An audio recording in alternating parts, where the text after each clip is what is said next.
Yeah, I'm kind of probably a bit too practical for my own good, or unsentimental about things.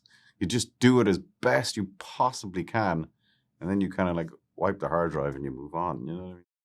Congratulations on this film. It was fantastic. My heart was beating out of my chest at times, especially in those ending moments. Great. Good. Cillian, returning as Tommy Shelby, what is that like coming back to that character, putting on that cap? It was great. I mean, we'd been developing the idea of a film for a long time, and so it was lovely to actually get to finally make it and to bring this thing to a conclusion, to a satisfying conclusion, to get amazing actors in it, and to work again with Tom, who we worked together on the first season, and yeah, it was. I loved it. Is it challenging still to step back into that role? Is it familiar? How does it feel? It's both. It's challenging and familiar, which is kind of like how you hope for it to be. He does start taking over after a certain period, but in order to get to that point, it always required a lot of work from me. Obviously, Berlin would much prefer it if I was talking to your father. Huh? And Tim, you entered this universe. What was that like coming in, joining the cast? Oh, it was kind of lovely.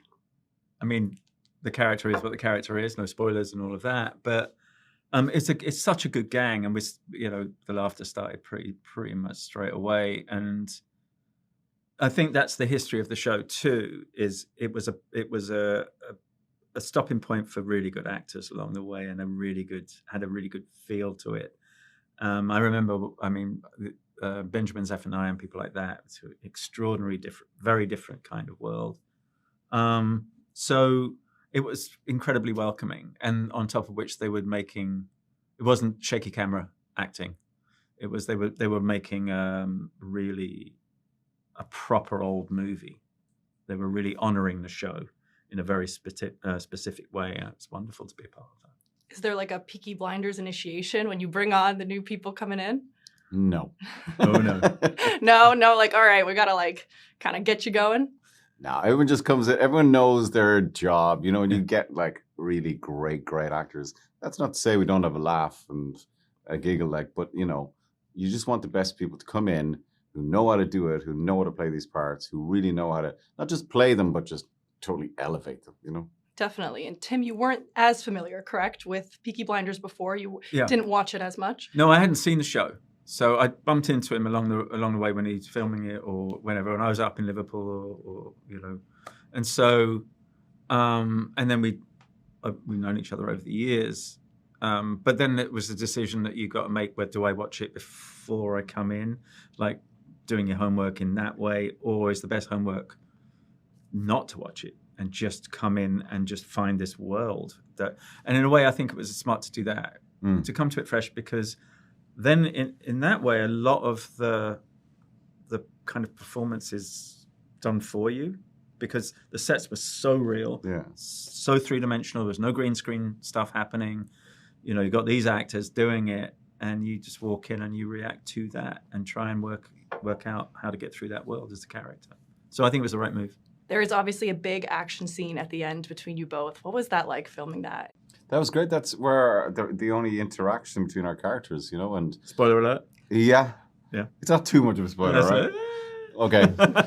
But I love it because it reminds me a little bit of, I don't know, those great shootouts you used to see in old westerns or whatever, and of course Steve's genius of putting a load of highly unpredictable, massive beasts, horses, into the scene made it so charged. So it was great. It was quite technical after a while. But what was funny about that was we got there early. Tom was delayed, wasn't he? That's right. Do you remember? And we'd say, what about if you... And we started doing what actors do, so it's overstepping. Little improv action? No, we were just setting up the scene. I'm bringing more horses. Oh, yeah, we did. Yeah. And then the director arrived, Tom, and then went, yeah, that's all right, actually. And we shot. So we were sort of, we overstepped, but it was fun. Yeah. That was a lot of fun. Those horses were amazing. Now he's going to know about this. I should have said, actually. Yeah. Another scene, Cillian, of course, you and Barry rolling around in the pig's shed, presumably more than just mud, that you're kind of getting down and dirty. What was that like, filming and working with him? Amazing. You know, we've known each other for a long time. We worked together on Dunkirk, and it was lovely to be able to ask him to come and play in the film. And you know, he's nailing it at the moment and has been for a long time. And you needed an actor with that kind of charisma and also somebody you can trust. In fact, like I've known Tim, I've known Barry, I've known Tom. Like a lot of these people I've known a long time. So you know that, like I was saying, when they come in, there's no messing around. It's going to be good work. You know? I've got a question for you. Sorry to jump. We were just talking about, me and Barry were talking about it, and the thing of how old people looked back in those days. Oh yeah. And how old is Duke? And he could be a lot younger than he actually looks, which would be interesting as well, because across that when he came on the scene, and all of that. Yeah, I don't know the answer to that actually. Yeah, because people looked way, especially the Brits. Yeah. No vitamin D. Oh, nothing. Yeah. A very emotional ending for you. What was that like, saying goodbye to your character? It's typically in film world, we shot it like right at the beginning of the shoot. Oh my gosh. So it was so topsy-turvy in my head, kind of emotions and everything, because we did that in the first week, and then it was, right now I have to shoot the rest of the movie, which is, you know, you're quite good actually in a way. Kind of. Stick it in your back pocket. Stick it in your back pocket, and it allowed you to not kind of overthink it, I suppose, you know? But yeah, I'm kind of probably a bit too practical for my own good, you know, or unsentimental about things. You just do it as best you possibly can, and then you kind of like wipe the hard drive and you move on. You know what I mean? That seems to be the way that actors have to work. Because if you held on to it all, your brain would be too full, I think, to keep making interesting work. Was it a surprise when you read the script, or did you know that We'd been developing that for a long, Okay. long time. So you were ready to be like, okay, this is the final chapter.